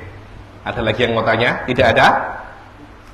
Silakan. Assalamualaikum warahmatullahi wabarakatuh. Waalaikumsalam warahmatullahi wabarakatuh. Siapa nama antum? Andre. Hah? Masya Allah. Aku sekarang tinggalnya di Amuntai. Di Amuntai. Silahkan mau tanya apa? Yang saya tanyakan itu bagaimana perbedaan metode yang Astari tadi dengan tafwid, dan siapa yang pertama kali menyokong metode Astari ini? Sebenarnya ada perbedaan yang sangat signifikan ya. Nanti insya Allah akan saya jelaskan lebih detail lagi ketika kita membahas masalah ini. Cuma sebagai prolog, saya katakan, sebagai mukaddimah, saya katakan ada perbedaan yang sangat signifikan antara metode tafwid dan metode apa namanya Athari. Metode tafwid semacam ini ya, yadullah fawqa aydihim. Kita mengatakan yadullah bukan tangan. Yadullah bukan tangan Allah. Tapi apa? Wallahu a'lam. Saya tidak tahu. Dibilang nafyudz dzahir wa itsbatil haqiqah kepada Allah. Kita menafikan yadullah bukan tangan Allah. Lah terus apa maknanya yadullah ini? Kami tidak tahu. Lah, ketika Anda menafikan hakikat, itu tafwid. Ketika Anda menafikan hakikat dan mengisbatkan dan menyerahkan dan tafwid kan menyerahkan kan. Dan mentafwid maknanya yang diinginkan apa? Anda mentafwid makna yang hakiki kepada Allah, itu namanya tafwid. Lah Athari macam mana Habib? Athari ketika Anda mengatakan yadullah adalah tangan Allah, kaifnya majhul. Bagaimana tangan Allah? Kan tangan kan banyak kan. Ada tangannya gurita, ada tangannya kera, ada tangannya manusia, ada tangannya jin, ada tangannya malaikat. Sama-sama tangannya tapi berbeda bentuk. Tangannya sama tapi bentuknya berbeda. Lah tangannya Allah macam mana? Allah punya tangan tapi bentuknya wallahu a'lam. Itu adalah tafwidnya Wahabi. Itu tafwidnya Wahabi. Tafwidnya ahli sunnah yadullah bukan tangan. Sof tengok. Berbeda dengan tafwidnya Wahabi, yad tangan. Tafwidnya ahli sunnah yad bukan tangan. Terus yad itu apa? Wallahu a'lam. Lah, Athari ini cuma Anda banyak kalau yang Athari yang benar loh ya. Anda cuma banyak Allah apa namanya yadullah. Ini menandakan Allah tidak mempunyai tangan. Karena tangan ini bertentangan dengan tanzih. Tapi apa ayat ini? Wallahu a'lam. Ketika Wahabi tidak. Allah mempunyai tangan. Bentuknya semacam apa? Wallahu a'lam. Tafwidnya Wahabi isbatul haqiqah wa tafwidul kaif. Tafwidnya ahli sunnah nafyul haqiqah wa tafwidul maknal hakiki ila Allah. Berbeda, sangat berbeda antara keduanya. Karena itu saya itu selalu buat status tafwidu ahli sunnah dan tafwid wahabiyah. Berbeda. Tafwidnya Wahabi tafwid fil kaif. Tafwidnya ahli sunnah tafwidun fil makna ba'da nafiyidz dzahir al mutasyabih. Tafwidnya Wahabi tafwidul kaif ba'da isbatil dzahir al mutasyabih. Wadih Ustaz Andri. Itu perbedaan antara tafwid ahli sunnah dan tafwid wahabiyah. Lah kalau tafwidnya Athari sama seperti tafwidnya ahli sunnah dengan makna yang benar. Dan kadangkala diambil menjadi apa namanya tafwidnya wahabiyah. Saya banyak beberapa orang itu mengatakan, "Ndak Habib, ini ada beda, ini bukan mazhab Wahabi. Ini mazhab ahli sunnah." Saya rasa apa ya? Hanya kamuflase saja itu. Itu hanya kamuflase, hanya pertarungan istilah, pertarungan viral-viralan mana yang apa namanya, mana yang benar dan mana yang salah. Dan saya rasa memang zaman ini adalah zaman istilah. Jadi istilah-istilah menggunakan istilahnya ahli sunnah, tapi maknanya adalah maknanya Wahabi. Wallahu a'lam. Saya tanya lagi.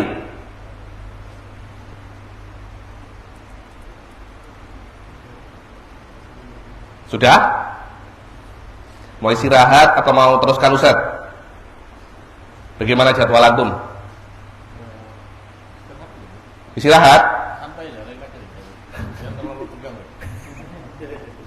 Oke, kita rehat dulu sekejap, rehat berapa menit Ustaz? Atau mungkin diteruskan, kita nunggu snacknya belum datang. Siap, kita teruskan dulu. Inti dari snack ini torikoh snackiyah.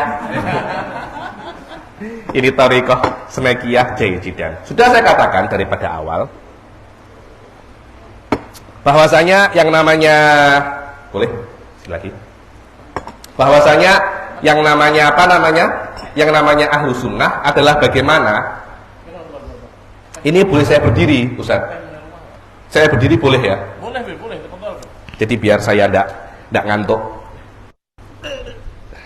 Jadi sudah saya katakan yang namanya ahli sunnah itu adalah bagaimana kita itu komitmen dengan apa?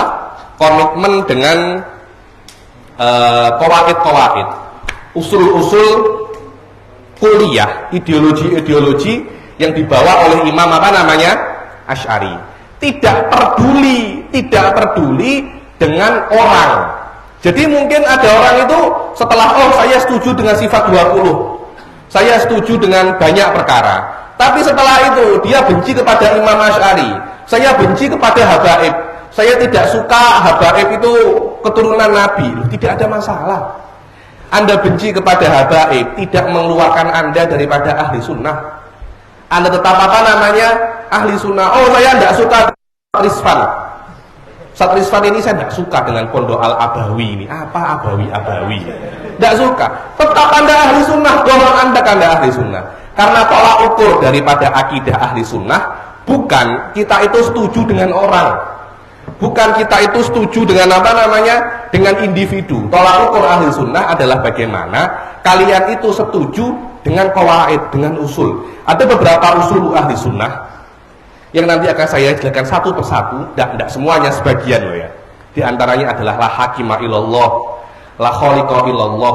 Sifat-sifat 20 ini ketika Anda setuju dengan itu, Anda ahli sunnah. Walaupun Anda tidak mau ahli sunnah, enggak, kamu ahli sunnah.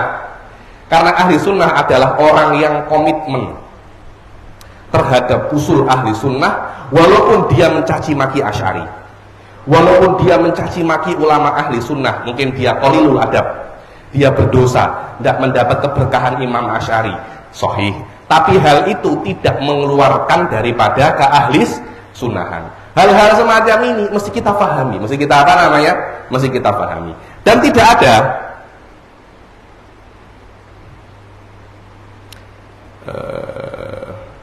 jahit.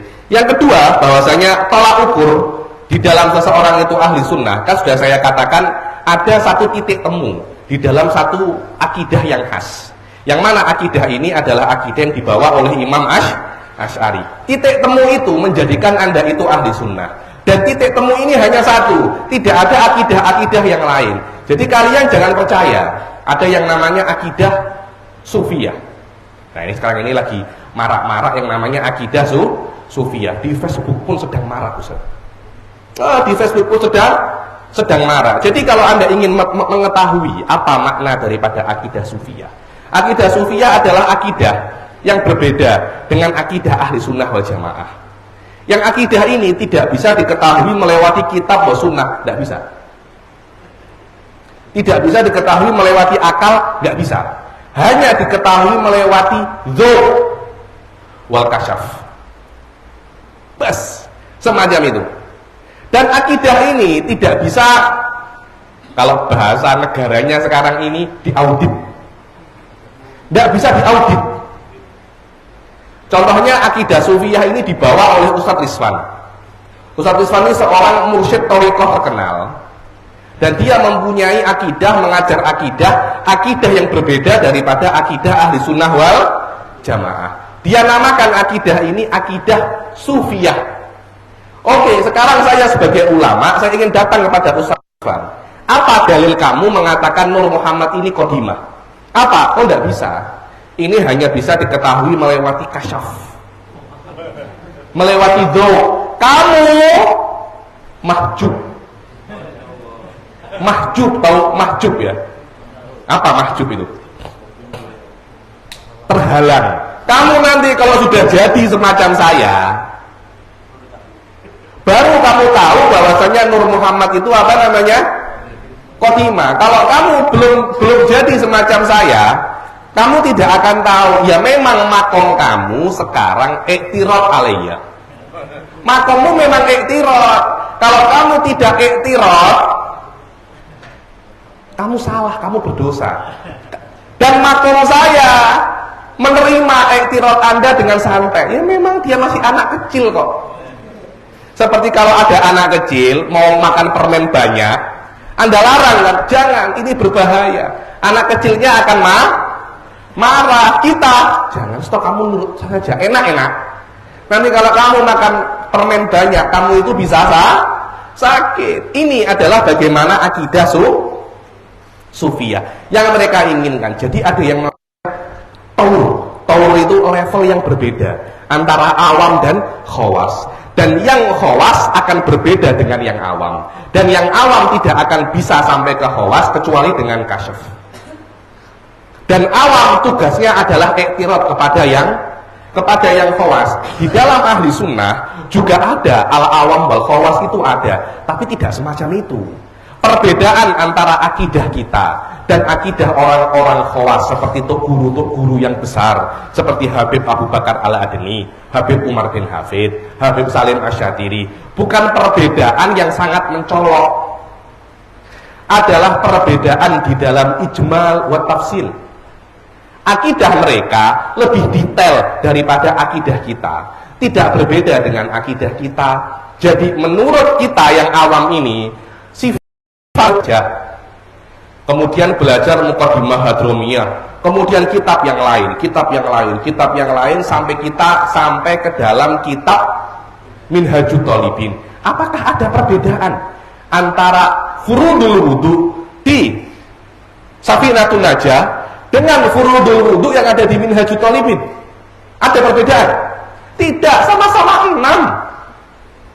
Yang menjadi perbedaan di Minhajut Thalibin lebih detail, sunnahnya lebih banyak, masail-masailnya lebih banyak, disebutkan ayat di situ. Tapi intinya di akidah Sufiyah tidak ada yang semacam itu. Di akidah Sufiyah kolomnya itu berbeda. Jadi ketika saya sebagai orang awam itu mengatakan bahwasannya Allah itu, kemudian ada orang Wahabi mengatakan tidak, tasbih, Allah tidak serupa dengan makhluknya. Wahabi, Allah serupa dengan makhluknya. Nanti orang sufi besar yang namanya Ustadz Rizwan ini mengatakan memang yang benar Allah itu kadang-kadang tanzih dan kadang-kadang tasbih. Loh, saya berjumpa dengan orang itu. Saya berjumpa dengan orang itu. Ini ada Ustadz Hasan ini saksinya. Saya berdiskusi dengan orang ini. Orangnya ini nggak tahu, sering guyon apa beneran. Ngomong Habib ini sebenarnya nggak usah dakwah. Wah, kaget ini saya ini. Dakwah itu nggak ada gunanya. Bahkan dia itu berdosa. Loh, kok bisa orang level bawah ke level atas dan dia belum siap untuk itu? Dia belum siap untuk itu. Nanti biarkan saja, kalau memang dia sudah levelnya, dia akan masuk Islam. Lah kalau dia sampai mati belum sampai levelnya, ya dia akan mati dalam keadaan Kristen dan tidak ada masalah. Kristen juga benar kok. La haula wala quwata. Saya itu, loh, kalau saya bilang, lah kalau memang Kristen itu benar, kenapa kok kamu tidak masuk Kristen? Ya nggak bisa. Level saya sudah tinggi. Ingat. Level saya sudah tinggi, saya tidak boleh turun level.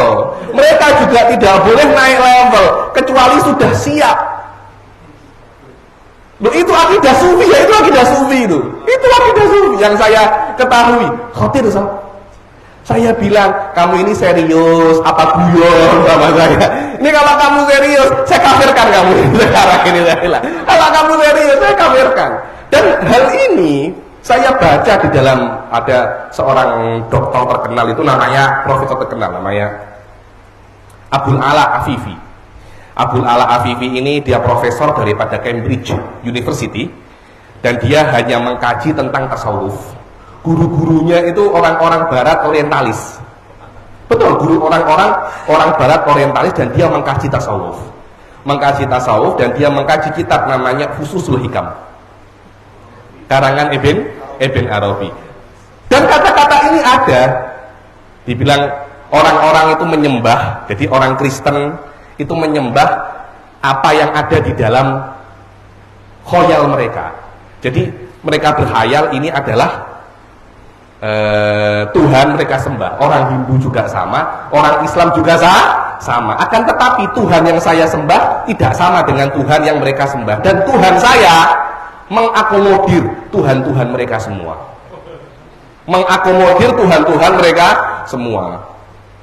Loh, kata-kata ini ada di dalam kata-katanya Abul Ala Al-Afifi ketika mensifati kitab Fususul Hikam li Ibn mensifati Fususul Hikam li Ibn Arabi. Dan inilah yang dikatakan akidah Sufiyah. Dan ini kalau saya jelaskan secara detail, dia akan kompatibel dengan core mazhab wahdatul wujud. Core. Dan berkali-kali saya itu buat status, dia tuh komen, betul Habib, betul, memang betul. Walaupun saya ini tidak mempelajari akidah Sufiyah sedetail Anda, tapi saya itu tahu dengan instrumen ahli sunnah saya, dengan instrumen kalam saya bisa mengetahui apa yang akan terjadi kalau saya mengatakan ini. Inilah yang namanya kasyaf. Ini yang namanya kasyaf. Ini kasyafnya ulama. Kasyafnya ulama itu bagaimana? Anda itu mengetahui sebuah sesuatu, dengan sesuatu ini Anda mengetahui banyak perkara yang lain. Yang dikenal dalam ilmu mantik namanya al-lazim atau lawazim. Lawazim syai' itu kasyfun bidzalika syai'. Dan ini yang namanya kasyfu ahli sunnah. Ada lagi kasyful auliya, adalah kasyful wujudiyah. Nah, sama nama-namanya kasyaf, tapi ada yang benar dan ada yang salah. Disinilah peperangan istilahat. Dan tidak ada akidah Sufiyah yang berbeda dengan akidah ahli sunnah, tidak ada. Kalaupun memang ada akidah Sufiyah, adalah akidah yang sama dengan akidah ahli sunnah, cuma jalan menuju ke sana, melewati bukan dengan Anda mempunyai akidah yang baru. Anda mempunyai akidah yang baru. Yang terakhir ini akidah Sufiyah yang saya sering dengar dari guru saya Said Foda itu tentang masalah ahlun nar. Ahlun nar itu kan diadab. Azab itu apa? Mereka setuju. Tengok ya. Ada mazhab Wahabi, mereka itu mengatakan bahwasanya suatu saat orang kafir daripada ahli nar itu akan hancur. Ibnu Taimiyah, karena Ibnu Taimiyah meyakini bahwasanya neraka akan hancur. Ya secara otomatis ahli nar juga akan selesai daripada nerakanya sudah tidak ada kok, rumah mereka sudah tidak ada kok, tempat tinggal mereka sudah tidak ada. Jadi tidak ada yang namanya menurut Ibnu Taimiyah ahli neraka itu selamanya. Loh, kita sebagai ahli sunnah kan meyakini di surga itu selamanya, di neraka itu selamanya. Ibnu Taimiyah tidak, di neraka tidak selamanya. Sufiyah mengatakan, Sufiyah wujudiyah ya maksud saya ya, neraka selamanya, tapi tidak diadab. Karena al-adab bukan daripada rasa kesakitan, tapi daripada udzubah. Udzubah ini tawar. Jadi kalau Anda minum air putih, tawar kan? Tawar. Jadi orang yang ahli neraka, dia akan di neraka selamanya. Akan tetapi tabiat mereka berubah daripada tabiat manusia menjadi tabiat jahannamiyah. Jadi mereka akan merasa nikmat di neraka, seperti orang ahli surga merasa nikmat di surga. Ini adalah kasyaf. Jadi kalau nanti Anda di neraka, na'udzubillah ya, di neraka ketemu ular neraka dipatuk. Awal-awal sakit, lama-lama kok enak nih, patuk.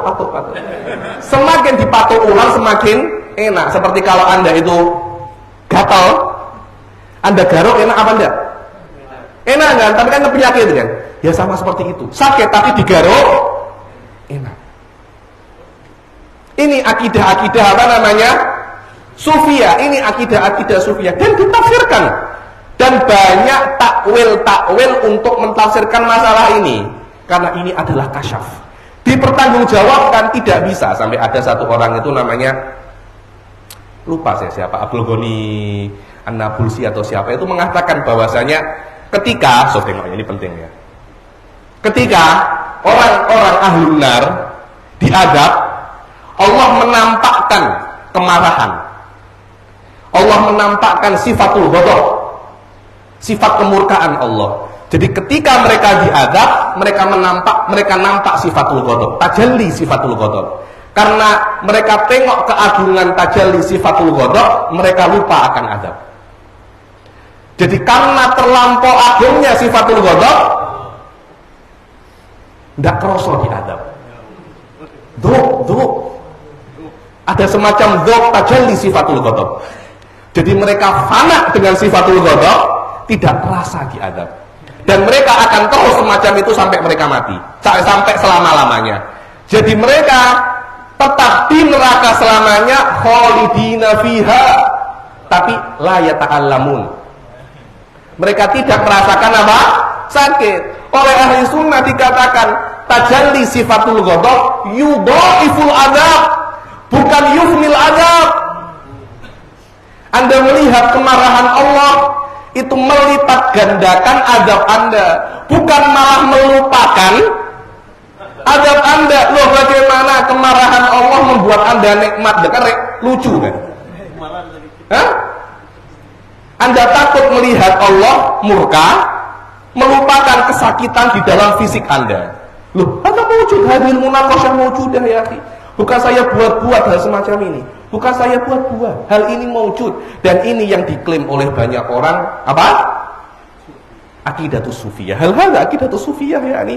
Hasya an yakuna ulama'una wa sadatuna as-sufiyah mempunyai akidah dolal semacam ini. Loh, banyak akhir-akhir ini 2-3 hari yang lalu ini ada satu orang ulama daripada Azhar ya ini, daripada Mesir, daripada Azhar Allah, dari Mesir mungkin, mengatakan bahwasanya ada alam lain selain alam dunia ini, namanya alam simsimah. Alam simsimah ini dikatakan alam suar, yang di sana boleh terjadi kontradiksi apapun. Mustahil aklan bisa terjadi. 1 tambah 1 sama dengan 3 bisa terjadi. Di sana Nabi Isa boleh menjadi Tuhan. Lawazimnya semacam itu. Tuhan boleh 3. Tuhan boleh hilang. Perkara yang mustahil aklan bisa menjadi jaiz aklan. Ada yang namanya qalbul haqaiq. Ini tidak bisa dengan akal. Ini mesti dengan kasyaf. Ini mesti dengan kasyaf. Karena itu kasyaf ini tidak bisa diaudit. Ketika saya mau mengaudit Rizvan dengan kasyafnya, tidak bisa. Anda tidak akan bisa mengaudit. Kenapa? Karena Anda masih belum sampai makomnya. Kira-kira bukankah hal ini akan menjadi kesempatan yang besar bagi Ustadz Rizvan untuk memanipulasi segala hal? Saya ini mau menikah 10 orang. Loh, haram. Iya. Bil dalili syar'i. Bil kasyaf boleh.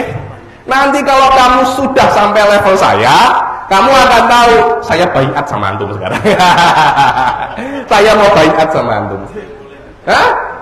Biar boleh, enak kan? Saya bilang hal-hal semacam ini sangat mudah untuk dimanipulasi, sangat mudah untuk disalahartikan. Kalau cuma hal-hal yang berkaitan dengan kasyaf tidak bisa untuk diaudit, wah susah itu.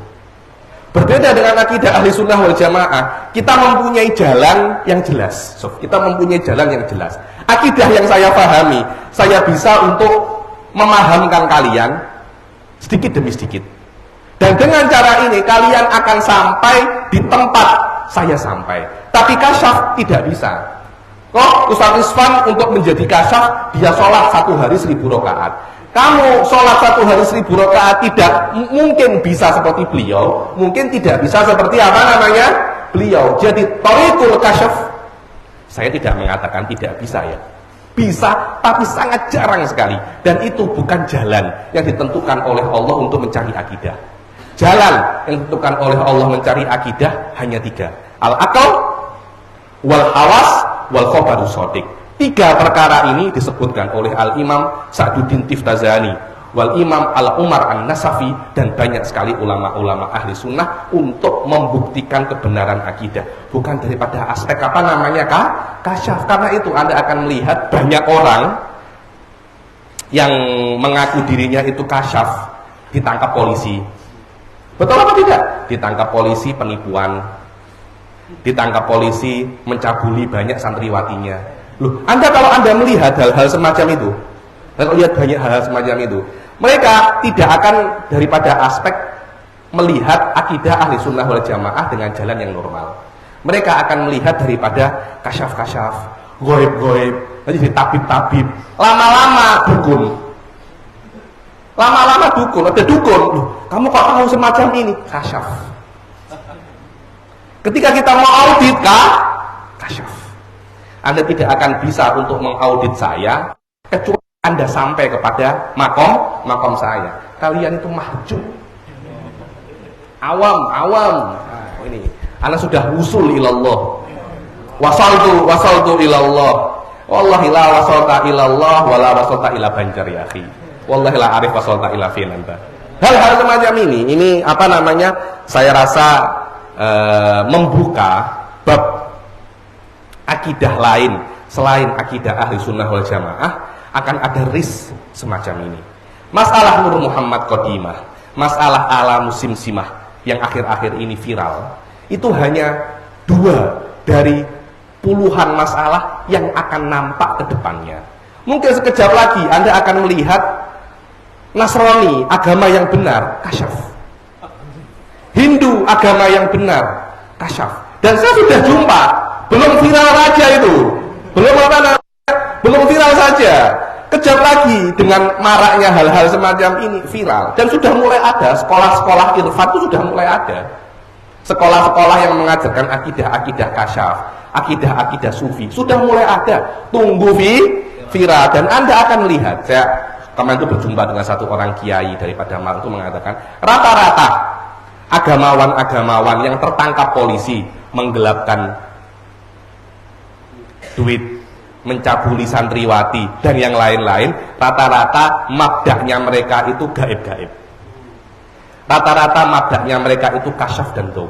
Mereka tidak menggunakan cara yang normal seperti cara-cara ulama pada umumnya, belajar kitab, memperbaiki akal, hafalan, tidak. Mereka cakap ini dhaw, ini kasyaf. Hal-hal semacam itulah yang sangat berbahaya. Begitu pula akidah Athari, akidah ahlul hadis, bukan akidah yang asing daripada akidah ahli sunnah, akan tetapi itu adalah thoriq lil wusul alal akidah, walaisa akidatan mustaqillah. Akidah ahli sunnah hanya satu, Asy'ariyah dan Maturidiyah. Ada perbedaan sedikit daripada akidah Asy'ari dan Maturidiyah, tapi tetap mereka sepakat di dalam satu usul kulliyah.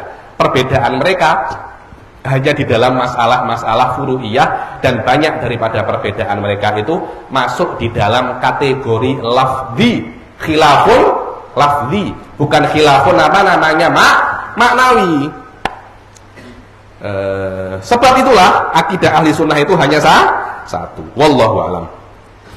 Maka selama akidah sufiyah itu bisa diartikan menjadi 2, akidah yang asing daripada akidah ahli sunnah wal jamaah yang diambil dengan cara kasyaf, itu pun juga dikatakan akidah sufiyah, tapi dengan makna yang buruk, dengan makna yang salah. Ada lagi akidah sufiyah yang benar, adalah akidah ahli sunnah wal jamaah, tapi cara mengambilnya tidak dengan cara akal, tidak dengan cara hadis, tapi dengan cara adho. Akidah ahlul hadis juga sama. Akidah ahlul hadis mempunyai 2 makna, makna yang benar dan makna yang salah. Akidah Athari juga sama, mempunyai makna yang baik dan mempunyai makna yang buruk. Makna yang baik daripada akidah Athari adalah akidah ahli sunnah, tapi cara untuk sampai kepadanya melewati hadis. Al-iktsar min iradil hadis. Makna yang buruk adalah akidah yang asing selain akidah ahli sunnah diambil daripada hadis. Nanti di dalam kitab ini, dalam kitab Muqaddimah sendiri, ketika kita berbicara tentang asbabul kufur wal bidah, di antara sebab kekufuran dan kebid'ahan, mengambil zahir kitab wa sunnah. Kitab wa sunnah kalau Anda hanya mengambil zahirnya, bisa menjuruskan Anda kepada kebatilan. Loh, kok bisa Habib? Al-Quran menjurus ke batil? Bisa. Hadis menjurus ke batil? Bisa. Bukan saya yang cakap ini, Imam Sanusi sendiri yang akan mengatakan, karena di dalam Al-Quran pun juga ada yang namanya ayatun mutasyabihat. Maka selama akidah ahli sunnah, selama akidah sufiyah mempunyai dua makna yang benar, mempunyai dua makna, satu benar satu salah, maka ada beberapa sufi yang benar, ada juga beberapa sufi yang tidak benar. Siapa ya Habib? Contoh sufi yang benar. Contoh sufi yang benar itu diantaranya adalah Al-Imam Al-Ghazali. Itu sufi yang benar. Al-Imam Abdullah bin Alawi Al-Haddad, yang mana tasawufnya terbina atas akidah ahli sunnah wal jamaah. Al-Imam Al-Qushairi, Al-Imam Az-Zarruq, Al-Imam As-Sanusi. Ada lagi tasawuf yang buruk, tasawuf yang tidak benar, yang terbina atas akidah selain akidah ahli sunnah wal jamaah. Ada seorang sufi daripada selain ahli sunnah, ada banyak. Di antaranya Syiah banyak. Akidah Syiah itu mempunyai sufi. Di antaranya adalah Syahruwardi, Al-Imam Asy-Syahruwardi, imam kabir, alim kabir, sufi kabir, tapi bukan ahli sunnah wal jamaah. Mempunyai kitab namanya Hayakilin Nur, sufi daripada Irfani. Ada lagi sufi daripada namanya Abdul Razak Al-Kashani Wal-Qashani. Sufi namanya Syekh Abdul Razak. Saya tengok Syiah banyak menukil beliau. Dibilang Syekh Al-Kabir Abdul Razak Al-Qashani. Tafsirnya pelik-pelik, mempunyai tafsir namanya Tafsir Al-Batini. Tafsir Batini, tafsirnya itu pelik. Kemarin itu saya baca tafsir itu, apa itu? Adzabi usibu bihi man asya wa rahmati wasi'at kullasyai. Lihat ya bagaimana akidah mempengaruhi tafsir. Kita sebagai ahli sunnah kan mengatakan bahwasanya adzabi usibu bihi man asya. Adabku, aku meletakkan kepada siapapun yang aku inginkan, tapi rahmatku umum kepada semua makhluk. Adab khusus, wa rahmat umum. Farahmah ta'um, wal adab yahus. Makna oke kan? Tidak ada masalah kan? Tengok bagaimana maknanya Abdul Razak Al-Qashani. Adabi ay adabu syauqi. Adabu syauq. Adabi adalah adab kerinduan. Adab kerinduan ini walaupun dia itu sakit, walaupun dia itu menyakitkan, walaupun dia itu berat, seperti katanya Iqbal, jangan rindu. Rindu itu berat. Tak tahu Ustaz Rizwan. Iqbal. Wah, sudah Ustaz Rizwan tak tahu. Asy-Syekhul Kabir Al-Iqbal.